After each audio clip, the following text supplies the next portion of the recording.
Sous le titre Zéro émission ou perte complète, Chapter Zero Egypt tient sa conférence de 2025. C'est une question cruciale, c'est la question de tout le jour. Est-ce que nous pouvons vraiment réaliser une croissance économique verte sans porter atteinte au développement, sans porter atteinte quand même à l'environnement? Est-ce que nous pouvons arriver vraiment à faire zéro émission qui nuisent énormément à l'environnement? C'est une question toujours cruciale dont on va discuter avec M. Bertrand Badré, qui est un spécialiste, un expert dans le domaine de développement durable, notamment au sein des pays émergents. Toujours, vous êtes le bienvenu sur NARTV International et sur la chaîne de la télévision égyptienne. Merci de m'inviter. Merci beaucoup.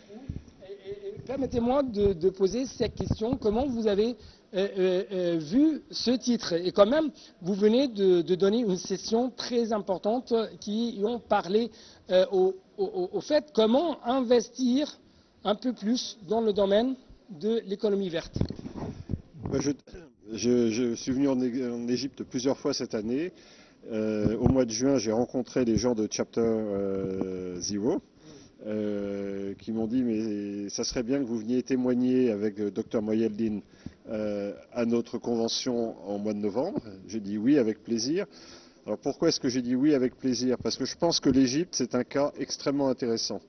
Aujourd'hui, beaucoup de gens s'interrogent sur le changement climatique. Regardez ce qui se passe aux États-Unis avec Donald Trump, évidemment, mais pareil en Europe, dans beaucoup de pays, les gens disent « Ouh là là, il ne faut pas aller trop vite, ça met atteinte à notre développement, à notre compétitivité ». Et donc on a ce qu'on appelle en anglais le backlash, c'est-à-dire le retour de flamme de gens qui disent « On est allé trop vite, trop loin, et maintenant il faut arrêter ». Et en fait, ce qu'on voit bien avec Chapter Zero, et je pense que l'Égypte c'est un cas très intéressant, c'est qu'aujourd'hui, ce serait suicidaire de fonder son développement pour le XXIe siècle sur l'énergie fossile. On voit bien que l'avenir, il est au développement durable. Alors après, c'est pas parce qu'on a dit ça qu'on a répondu à toutes les questions.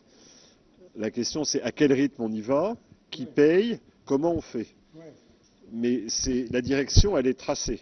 Maintenant, est-ce qu'on va être capable d'aller aussi vite que nécessaire, aussi loin que nécessaire, ou pas? Mais on ne va pas faire marche arrière. Je pense qu'il n'y a pas un seul pays, même les pays du Golfe d'ailleurs, qui disent on va fonder tout notre développement sur le pétrole et le gaz pendant des années. On voit bien qu'il y a une transition organisée et c'est cette transition dont on parle aujourd'hui.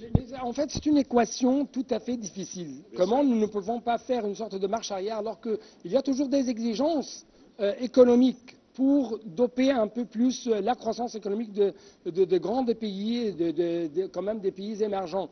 Et toujours on parle qu'il faut arriver à avoir des critères pro-environnementaux dans les domaines de l'industrialisation, production et ainsi de suite.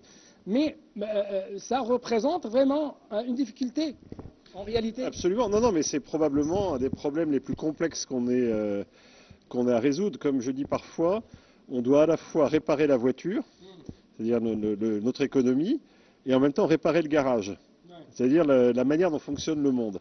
La voiture, on pourra la réparer que tous ensemble, les pays développés, les pays émergents, les pays en développement, et la question se pose précisément au moment où la coopération entre les États fonctionne moins bien. Donc on a un défi considérable.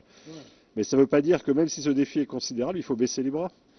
Je pense qu'au contraire, il faut trouver les moyens de s'adapter à tout ce que vous avez dit, qui est exact.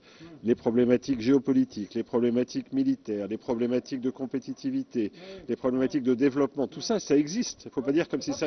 Ça freinait quand même ce processus vers une économie de plus en plus verte. Et c'est vrai qu'il faut qu'on trouve un moyen de rendre compatibles tous ces sujets-là. Il n'y a pas l'économie durable et tout le reste. L'économie durable doit tenir compte de tout le reste. Et c'est ce dialogue qu'on entreprend aujourd'hui. Et c'est pour ça que l'Égypte, pour moi, est un cas vraiment intéressant. Pourquoi ? Parce que c'est au carrefour, c'est un pays africain, et l'Afrique est un des continents les plus touchés par le changement climatique et qui a le moins de moyens, et qui a le moins de moyens pour y faire face. L'Égypte a des très bonnes relations avec l'Union européenne, l'Égypte a des bonnes relations avec les États-Unis, l'Égypte a des bonnes relations avec les pays du Golfe. C'est un pays carrefour et c'est un pays qui a déjà lancé un certain nombre d'initiatives en la matière. Il y a un secteur privé que j'ai rencontré qui est très actif, il y a des initiatives gouvernementales. L'Égypte, c'est un cas très intéressant.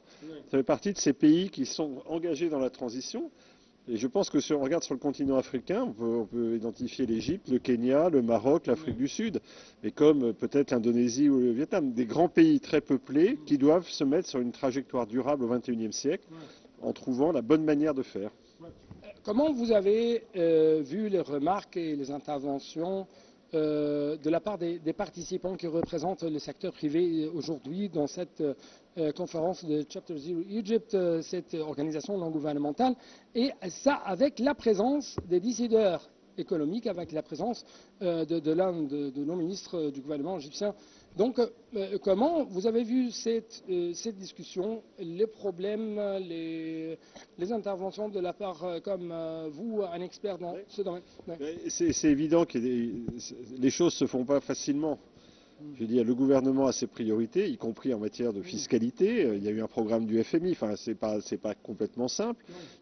On est en train d'évoluer. Il y a eu un signal très fort avec l'inauguration du Grand Musée ce week-end, donc on voit qu'on est capable de faire des choses.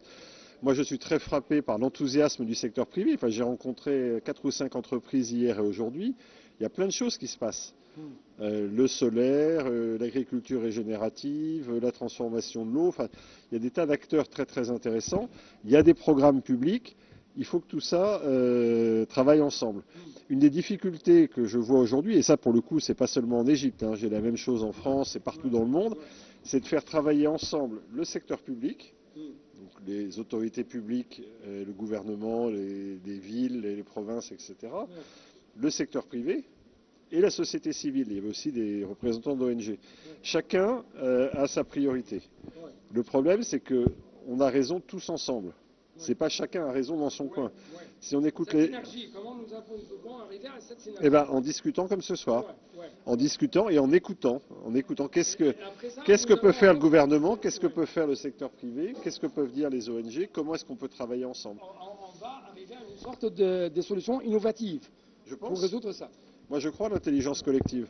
Et je pense que ce que je disais dans la conférence, c'est qu'aujourd'hui, on sait à peu près ce qu'il faut faire. On sait où il y a de l'argent, on sait les plans, on a fait des rapports, tout ça est sur la table. Comment est-ce qu'on fait travailler les gens ensemble? Et pour moi, c'est la clé. Et donc, comment est-ce qu'on fait pour mobiliser l'argent ici, pour faire travailler le secteur financier privé égyptien, mais aussi faire venir de l'argent de l'extérieur? À quel rythme? Quelles solutions techniques, etc. Tout ça, enfin, il n'y a rien de magique ou de sorcier. On sait ce qu'il faut faire, il faut le faire. Il faut des étapes concrètes sur le terrain. Merci beaucoup pour